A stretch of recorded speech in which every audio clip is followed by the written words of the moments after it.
Internacional. Empresas productoras y programadoras del Canal 3, C3. Terrorista que tenía en jaque a Francia fue acribillado por la policía. El mundo sigue indignado contra Chirac, a quien ahora llaman Tiro Chirac. Caso Simpson se acerca al final. Al que le caiga el guante, los indecisos no tienen quien los convenza. Expectativa por elecciones de mañana en Portugal. Dime cómo maltratas a los niños y te diré qué clase de salvaje eres. Alarmantes cifras. Y además, todas las noticias de hoy.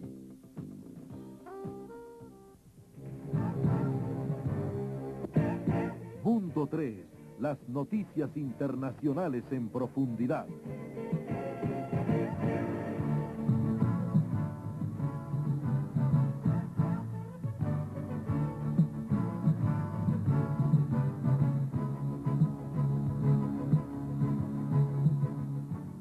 Buenas noches. Khaled Kelkal, el argelino que presuntamente había organizado los atentados dinamiteros de los últimos días en París, fue ultimado por la policía. Sin embargo, las autoridades creen que puede haber próximas retaliaciones. Basta Alegro. Aquí quería llegar. El principal sospechoso de los atentados con bombas en Francia fue muerto por la policía. Khaled Kelkal, argelino, murió en un tiroteo en la ciudad de Lyon en las últimas horas del viernes, luego de que un testigo llamó a las autoridades para avisar que lo había visto bajándose de un autobús. Según la versión de la policía, Kelkal disparó a los oficiales después de que estos le hicieran los avisos usuales para que se detuviera, ante lo cual las autoridades también respondieron con fuego. Este hombre, cuyas huellas se encontraron el mes pasado en una bomba colocada en la línea férrea del tren, había escapado de varios intentos de arresto. Desde julio la policía venía siguiéndole el rastro a Kelkal, hasta que el pasado miércoles 760 agentes armados con perros entrenados acordonaron la zona en un denso bosque, en donde supuestamente acampaba. A partir de ese momento, la policía inició la cacería que finalizó con su muerte. Dentro de las pertenencias de Kelkal se encontró una copia del Corán y panfletos de extremistas musulmanes. Basta Alegro. Aquí quería llegar. Pero los problemas de Francia no se reducen a las amenazas de grupos terroristas argelinos. El mundo sigue indignado contra las protestas nucleares ordenadas por Chirac. Hoy, tahitianos y australianos volvieron a la carga y hasta los propios franceses expresaron su inconformidad en las calles de París. Noticia del día, con el patrocinio de Avianca, la aerolínea de los colombianos. Los tahitianos admitieron el viernes que no pueden frenar la última campaña de pruebas nucleares y acusaron a París de declarar un estado de guerra. Al mismo tiempo, Australia expresó dudas sobre el papel de Francia en el Pacífico Sur y le pidió que se disculpara por las pruebas. El primer ministro australiano Paul Keating habló en Sídney e instó a Francia a disculparse por reanudar las pruebas nucleares y llamó la atención sobre la legitimidad de la conexión francesa en el Pacífico. Porque es una democracia, creemos que debe tener respeto por las personas donde realiza las pruebas. No está probando esta arma en su propio territorio metropolitano. Las lleva a cabo en área del Pacífico que llama propia, agregó Keating. De otro lado, el principal activista antinuclear en la Polinesia francesa, Oscar Temaru, dijo no creer que deba haber violencia luego de la segunda prueba, como se está esperando en cualquier momento. Este es un pueblo pacífico, no habrá problemas en este país, puedo garantizarlo, dijo Temaru. Pero como quien dice, a Francia no hay quien lo pare, y el temor y la impotencia continúa en quienes rechazamos este injusto hecho. Noticia del día, con el patrocinio de Avianca, la aerolínea de los colombianos. Fueron 9 meses de escándalos y hasta espectáculos publicitarios, pero ahora finalmente el jurado tiene la palabra en relación con el acusado O.J. Simpson. O.J. Simpson, que por 1 año y 3 días fue el protagonista en el juicio que se le inició por el presunto asesinato de su ex esposa, Nicole Simpson, y su amante Ronald Goldman, parece opacarse tras la importante decisión que deberán tomar los miembros del jurado a partir del próximo lunes para dar una respuesta de culpabilidad o inocencia. En la deliberación del lunes, los jurados tendrán más de 40.000 páginas de evidencias y más de 1000 pruebas para apoyar su decisión sobre la responsabilidad en el asesinato de su ex esposa y su amigo, el domingo 12 de junio de 1994. Ayer el juez del caso, Lance Ito, entregó toda la información al jurado y suspendió las visitas de familiares y allegados durante las deliberaciones. Durante 9 meses, los miembros del jurado han estado recluidos en un hotel. Asimismo, le anotaron al juez Ito que en vista de que no tenía nada más que hacer, deliberarían 6 días por semana, de lunes a sábado, de 9 de la mañana a 5 de la tarde, con apenas 1 hora de pausa para almorzar. Las elecciones generales de mañana domingo en Portugal podrían darle un triunfo al Partido Socialista después de 10 años de gobierno conservador.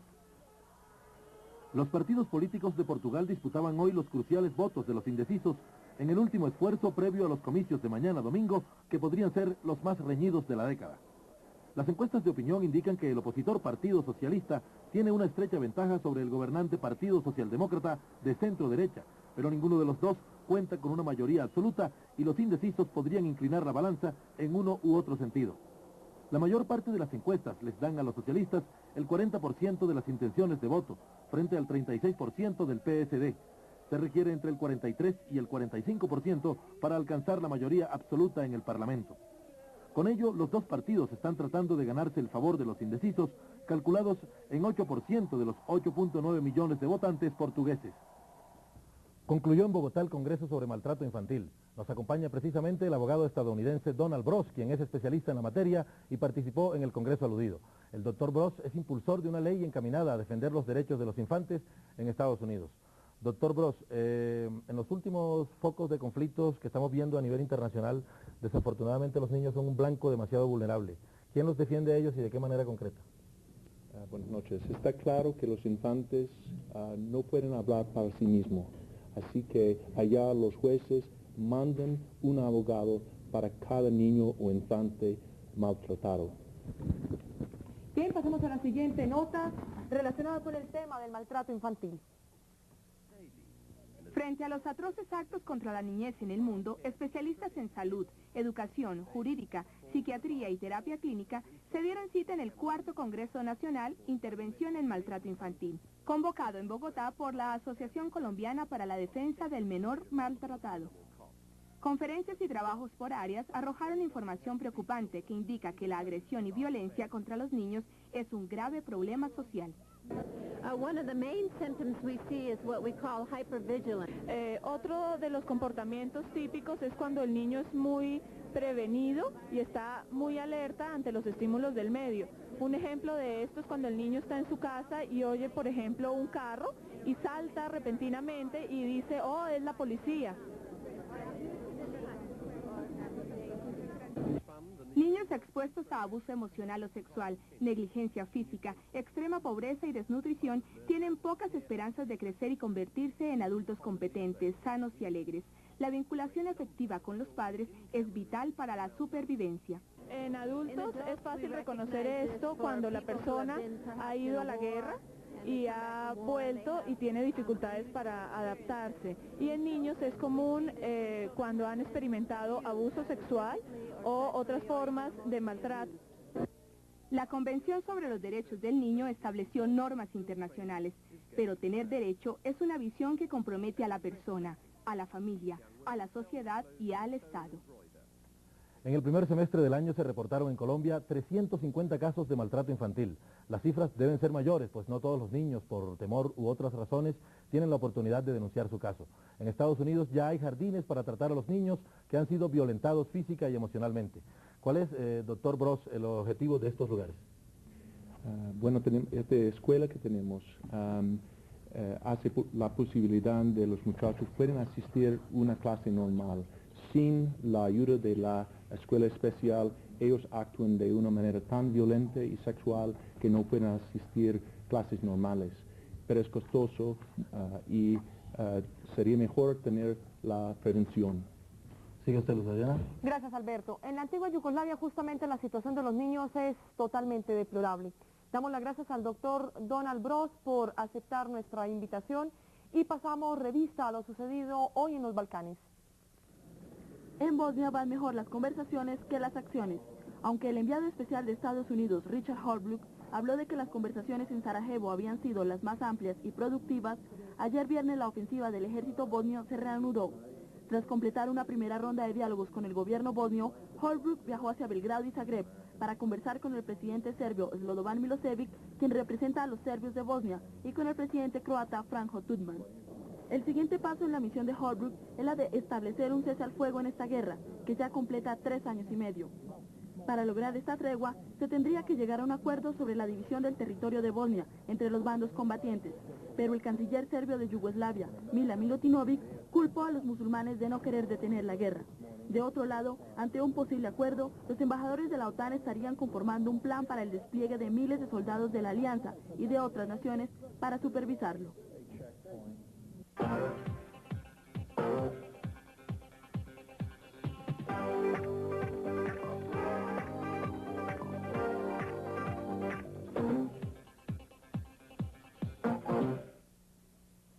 Bienvenidos a la información deportiva en Mundo 3. La fiesta de las marcas ha sido extranjera en los mundiales de ciclismo. Para Colombia ha sido la otra fiesta, la del orgullo de haber estado a la altura de un evento de estas proporciones. Con los registros mundiales de las corredoras francesas Marion Clignet y Felicia Balaguer, se totalizaron 4 marcas orbitales batidas en la cita mundial del ciclismo en pista que finalizó hoy en Bogotá. Iluso aquel que tuviera en su presupuesto medallas para nuestros muchachos. En la ruta, gran esperanza para el pedalismo nacional con su terreno favorable y nuestras ganas, tampoco sería extraño que la visita arrasara. Aún así, el pretexto fue la bicicleta. La meta se está consiguiendo. Los visitantes se han llevado retratos amables de un país mirado con recelo desde afuera. La gloria espera a campo abierto a los bravos deportistas del pedal, ahora en Boyacá. Destellos de la genialidad que el mundo le conoció mostró hoy el futbolista argentino en su reaparición después de la severa suspensión que le impuso la FIFA el año pasado. Hablamos de Maradona. Ayer se cumplieron los 15 meses de sanción a Diego Armando Maradona y se reinició el disfrute de sus seguidores. El regreso con la camisa de Boca se cumplió ante la selección nacional de Surcorea, a la que se impusieron los argentinos 2-1. Ya Diego se había ido y vuelto cuando tenía 31 años y militaba en el Nápoles italiano. El próximo mes, Pelusa cumplirá 35 calendarios que no impidieron su desempeño líder ante los surcoreanos, quienes promueven su candidatura a la sede del Mundial del 2002. En el encuentro, marcaron McAllister de cabeza a pase de Maradona.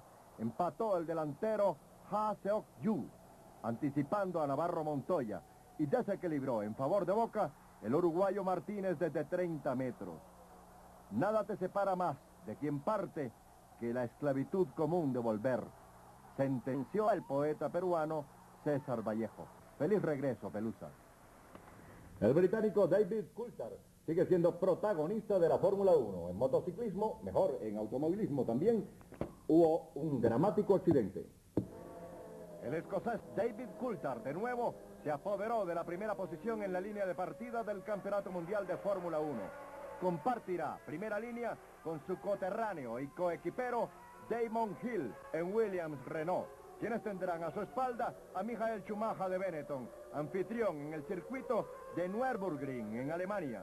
Recordemos que Schumacher aventaja en la general a Damon Hill por 17 puntos. Solamente algunas cortaduras sufrió el piloto Glenn Mason al impactar su vehículo en una curva peligrosa en Borjos, Australia, cuando conducía a 180 kilómetros por hora en el circuito Monte Panorama. El vehículo dio 6 botes antes de precipitarse a una zanja distante unos 100 metros de la pista. El accidente ocurrió en el mismo sitio donde perdió la vida el piloto Don Watson el año pasado. Nunca es tarde para nuestras condensadas del fútbol. Vestirá cortos de nuevo el francés Eric Cantona y se pondrá la camiseta del Manchester United otra vez. Ojalá los 8 meses de para le hayan servido para reflexionar sobre el uso adecuado de los pies en los futbolistas. La epidemia que tumba técnicos en Brasil sigue su curso. Esta semana cayó Bebeck de Guaraní, Tambalea, dicen, Vanderlei Luxemburgo en Paraná. Sería su segundo terremoto en el torneo. Flamengo no levanta cabeza. Cayó durante la semana 2-0 ante Botafogo y 1-0 con Victoria. Los hinchas ahora señalan como culpable la dieta de Washington Rodríguez que antes alabaron. Entre tanto, la selección brasilera empató 2-2 con Rumania, extendiendo a 31 fechas su invicto. Aún así, los seguidores del Scratch no están del todo convencidos.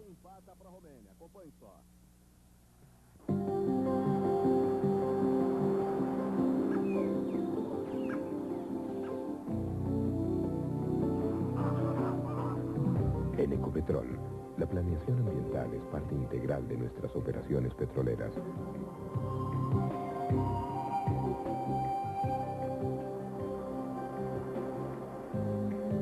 Esta responsabilidad incluye la preservación de la naturaleza, la integración con las comunidades y el respeto por su forma de vida. Nuestro propósito, una mejor convivencia.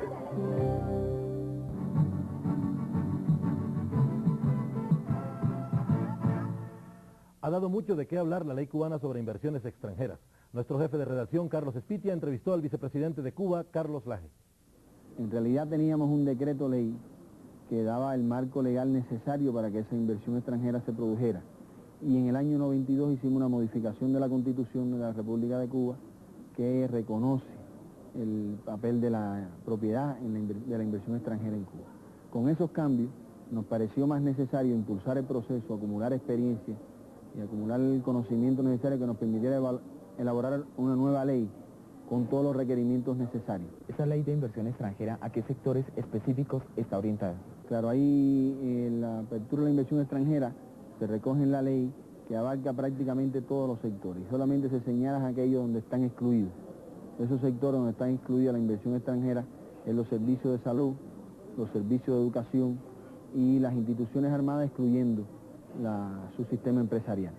Es decir, que la apertura prácticamente abarca todos los sectores de la economía, recoge únicamente estas exclusiones y lógicamente se desarrolla con características diferentes de acuerdo a las características de un sector u otro. Se puede decir que en el sector de la minería, incluyendo el petróleo, en el sector de turismo, es donde más avanzado en estos años la inversión extranjera. Hace 3 semanas ustedes presentaron a la Asamblea Legislativa la Ley de Inversión Extranjera, pero la Cámara de Representantes norteamericana inmediatamente contraatacó con la Ley Helms-Burton. ¿Esto no causaría de alguna manera temor o una amenaza para los inversionistas internacionales de presentarse a la isla con su dinero, de invertir allí, pero precisamente de recibir represalias por parte del Congreso norteamericano? Yo creo que la ley Burton-Helms, si se aprobara, es algo que debe llamar la atención no solo de Cuba, sino del mundo. Es algo que entraña una amenaza no solo a Cuba, sino al mundo. Que la nación más poderosa económica y militarmente del universo se sienta en el derecho de dictar leyes que deben ser cumplidas por otras naciones. Mañana tendremos la última parte de esta entrevista. Entre otras cosas, Laje niega que Castro le esté prendiendo una vela al dios del comunismo y otra al diablo del capitalismo. Bien, el personaje de la siguiente nota se la tiene velada al tío Sam y en especial al senador Jesse Helms. El arma de la caricatura de este cubano dispara siempre como se ve hacia afuera. Si hay algo más picante que el ají, es precisamente el humor. Y sobre todo el político, que en algunos casos ha originado fuertes regaños del gobierno, o sencillamente se ha divertido con los gestos y expresiones que día a día hacen huella en el acontecer nacional. Y uno que pica fuerte es el cubano, especialmente contra Estados Unidos, donde cualquier acción en contra del país genera en la mente de sus caricaturistas una pícara y a veces dura crítica hacia los norteamericanos. Para la muestra, este cubano que en 19 cuadros reflejó sintetizadamente la ley Helms-Burton, aprobada recientemente por la Cámara de Representantes estadounidense. Una soga al cuello para reforzar el embargo. Yo quise reflejar, ilustrando cada capítulo de esta ley con una caricatura donde demuestra la crudeza y el significado que tiene para Cuba este bloqueo. En sus dibujos, la crudeza no tiene quiebre, pero mucho más dulce que el bloqueo. Yo pienso que más dura es la ley. Pienso que es una ley muy agresiva que recrudece este bloqueo y me parece que era la manera de yo poder ayudar a que la gente entendiera qué significado tenía. Ser un personaje del mundo público es una virtud y un riesgo que no todos quisieran vivir en caricaturas. Son ellas las que de algún modo refrescan el espíritu con una sonrisa, pero también las que arrancan una fría reflexión en su contenido político y social. Ahora nos acompaña en estudio el señor Mario Lubetkin, veterano periodista que dirige el Centro Regional del IPS con sede en Montevideo. El señor Lubetkin acaba de participar en un seminario ambiental que buscaba, entre otras cosas, lograr un mayor compromiso y una eficaz actualización en materia de comunicación ambientalista. Señor Lubetkin, lejos están los tiempos en que un ecologista era casi sinónimo de esnovista. Ahora el asunto parece de vida o muerte, y en este sentido es que queremos que usted nos diga cuál sería la función del periodismo. Sin duda, el comunicador hoy tiene la función clave de ayudar a la sensibilización de la opinión pública y hacerle comprender lo que significa para el daño del ser humano y para cada uno de nosotros los efectos que tenga la destrucción del ambiente. Fíjese lo necesario que es hablar de este tema. En la Patagonia se mueren los pingüinos por culpa de un derrame petrolero.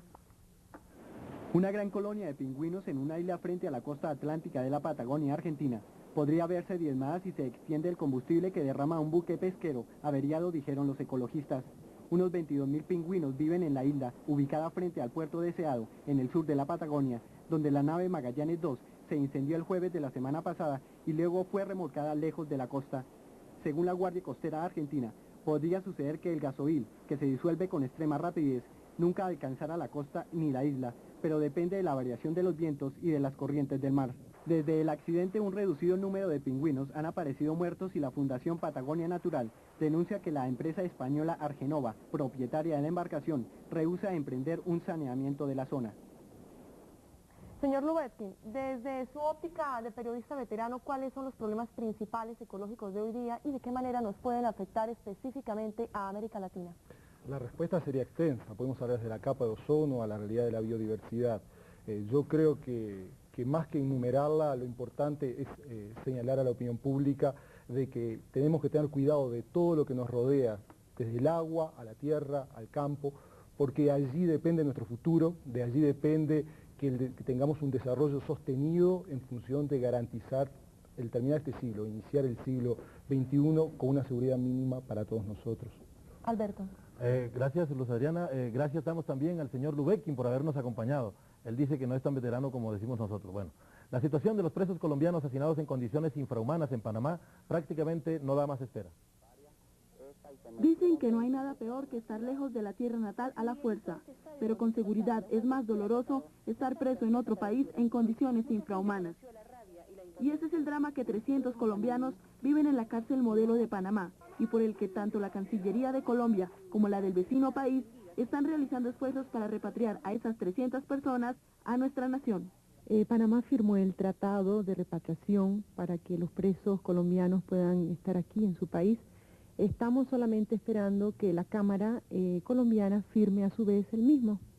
De todas maneras, los presidentes en la reunión que tuvieron en días pasados acordaron que si se demoraba un poco este hecho, o sea, la firma por parte de la Cámara del tratado, ellos entonces harían un acuerdo ejecutivo para poder agilizar esto. Aunque no a todos se les cumplirá el sueño de regresar a Colombia, así sea para seguir en una cárcel. Todavía habría que definir cuáles están ya juzgados, cuáles están en proceso, ¿no? Para poder entonces definir cuántos podrían regresar a estas tierras. Hoy muchos hogares esperan ver a sus familiares pronto en Colombia, así sea a través de unas rejas. Enseguida un rápido vistazo a los hechos internacionales más importantes de las últimas horas. 3 soldados estadounidenses fueron juzgados y encarcelados en un centro de detención japonés más de 3 semanas después de que supuestamente violaron a una estudiante de 12 años en la isla de Okinawa. Las autoridades militares estadounidenses entregaron los 3 soldados al gobierno japonés, poco después de que los fiscales de Naha, la capital de la provincia, expidieron las acusaciones formales. Los acusados fueron identificados como el marino Marcus Gill, de 22 años, el infante de marina raso Kendrick Ledet, de 20, y el de primera clase Rodrigo Harp, de 21 años. Cuando Gran Bretaña adopte mañana de manera oficial un nuevo sistema de medidas, desaparecerán de las tiendas las libras y las onzas. El cambio ha suscitado protestas por parte de muchos sectores de la sociedad británica, en especial los negociantes y los antieuropeos. Hace 40 años, el británico Roger Bannister asombró al mundo entero al convertirse en el primer hombre en correr 1 milla en 4 minutos. Pero las pistas de carrera en Gran Bretaña todavía se miden en estadios. 8 estadios equivalen a 1 milla y las distancias en el juego del cricket se miden en cadenas. 10 cadenas hacen un estadio. Sin embargo, hay todavía muchos que se resienten al cambio a las medidas métricas. A partir del 1 de octubre, la mayoría de los productos en Gran Bretaña serán vendidos en cantidades métricas a fin de integrar el país al resto de Europa. Los alimentos que se venden a granel, tales como las hortalizas y carnes, deberán venderse en kilogramos para finales del siglo. Eso es bueno. En un concurso de hortalizas gigantescas que se celebró en el pueblo de Spalding, en el distrito de Lincolnshire, los jueces pesaron las verduras para entregar los premios a los más descomunales en cada categoría.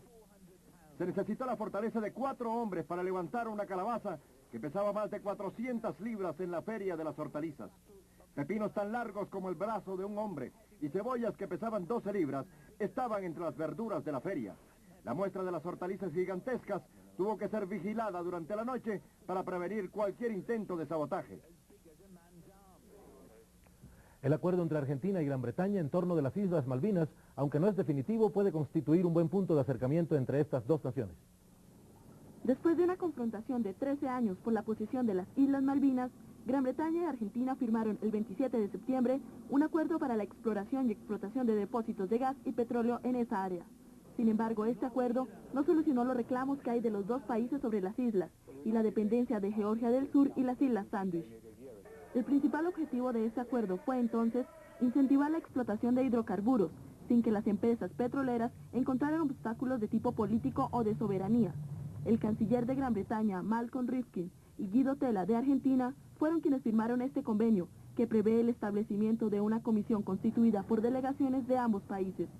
La comisión, que se reunirá al menos 2 veces al año, promoverá la cooperación entre la industria de los dos países, incluyendo la formación de empresas de capital mixto, y presentará a los gobiernos recomendaciones para la conservación del medio ambiente. Ambos países esperan que este acuerdo definitivamente cambie las relaciones entre los dos ex rivales. El presidente Menem está en Seúl. Hoy fue uno de los delirantes espectadores que presenciaron el retorno de su paisano Diego Maradona.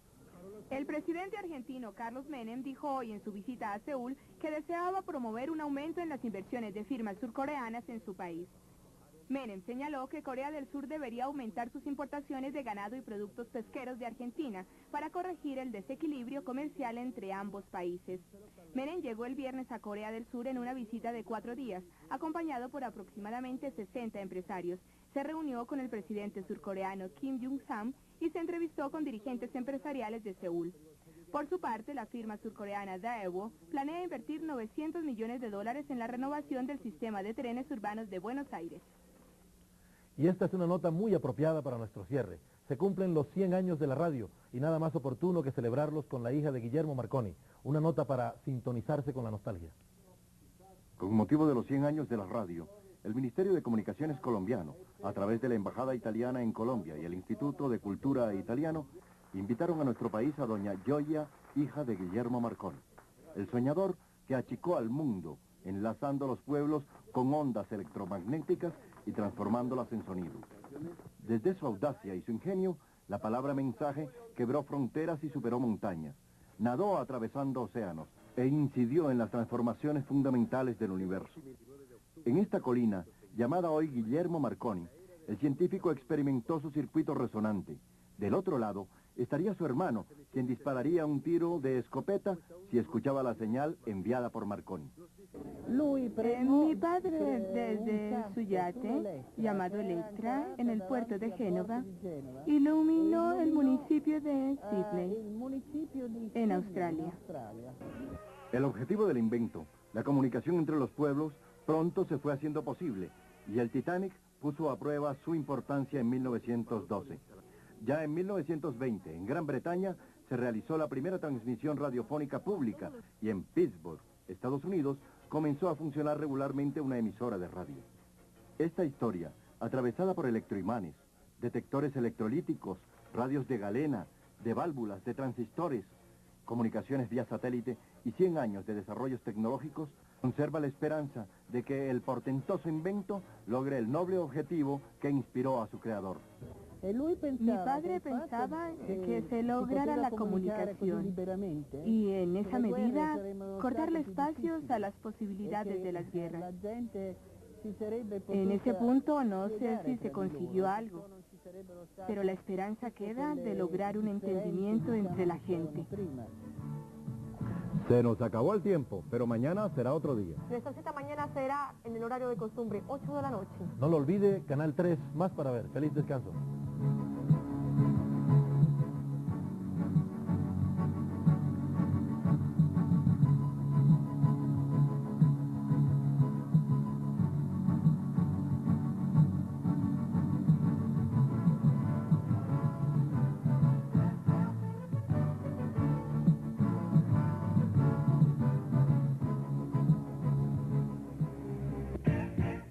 El principal activista antinuclear en la Polinesia francesa, Oscar Temaru, dijo no creer que deba haber violencia luego de la segunda prueba, como se está esperando en cualquier momento.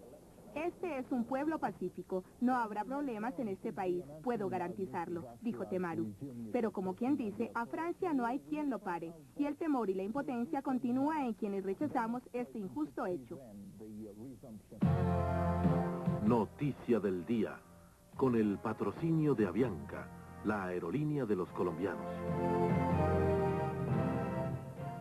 Fueron 9 meses de escándalos y hasta espectáculos publicitarios, pero ahora finalmente el jurado tiene la palabra en relación con el acusado O.J. Simpson. O.J. Simpson, que por 1 año y 3 días fue el protagonista en el juicio que se le inició por el presunto asesinato de su ex esposa, Nicole Simpson, y su amante Ronald Goldman, parece opacarse tras la importante decisión que deberán tomar los miembros del jurado a partir del próximo Internacional. Empresas productoras y programadoras del Canal 3, C3. Terrorista que tenía en jaque a Francia fue acribillado por la policía. El mundo sigue indignado contra Chirac, a quien ahora llaman Hirochirac. Caso Simpson se acerca al final. Al que le caiga el guante, los indecisos no tienen quien los convenza. Expectativa por elecciones de mañana en Portugal. Dime cómo maltratas a los niños y te diré qué clase de salvaje eres. Alarmantes cifras. Y además, todas las noticias de hoy.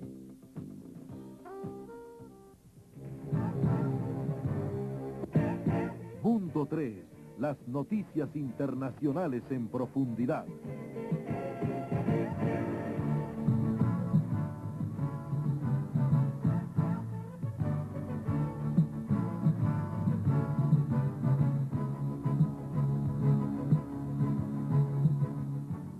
Buenas noches. Khaled Kelkal, el argelino que presuntamente había organizado los atentados dinamiteros de los últimos días en París, fue ultimado por la policía. Sin embargo, las autoridades creen que puede haber próximas retaliaciones. Mazda Allegro. Aquí quería llegar. El principal sospechoso de los atentados con bombas en Francia fue muerto por la policía. Khaled Kelkal, argelino, murió en un tiroteo en la ciudad de Lyon en las últimas horas del viernes, luego de que un testigo llamó a las autoridades para avisar que lo había visto bajándose de un autobús. Según la versión de la policía, Kelkal disparó a los oficiales después de que... Hoy, tahitianos y australianos volvieron a la carga y hasta los propios franceses expresaron su inconformidad en las calles de París. Noticia del día, con el patrocinio de Avianca, la aerolínea de los colombianos. Los tahitianos admitieron el viernes que no pueden frenar la última campaña de pruebas nucleares y acusaron a París de declarar un estado de guerra.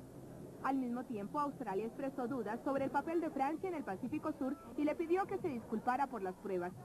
El primer ministro australiano Paul Keating habló en Sídney e instó a Francia a disculparse por reanudar las pruebas nucleares y llamó la atención sobre la legitimidad de la conexión francesa en el Pacífico. Porque es una democracia, creemos que debe tener respeto por las personas donde realiza las pruebas. No está probando esta arma en su propio territorio metropolitano. Las lleva a cabo en área del Pacífico que llama propia, agregó Keating. De otro lado... Le hicieron los avisos usuales para que se detuviera, ante lo cual las autoridades también respondieron con fuego. Este hombre, cuyas huellas se encontraron el mes pasado en una bomba colocada en la línea férrea del tren, había escapado de varios intentos de arresto.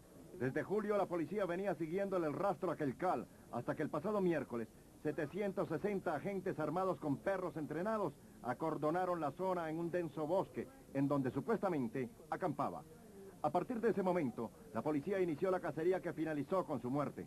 Dentro de las pertenencias de Kelkal se encontró una copia del Corán y panfletos de extremistas musulmanes.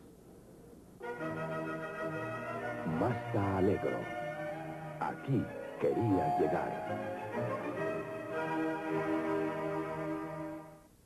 Pero los problemas de Francia no se reducen a las amenazas de grupos terroristas argelinos. El mundo sigue indignado contra las protestas nucleares ordenadas por Chirac.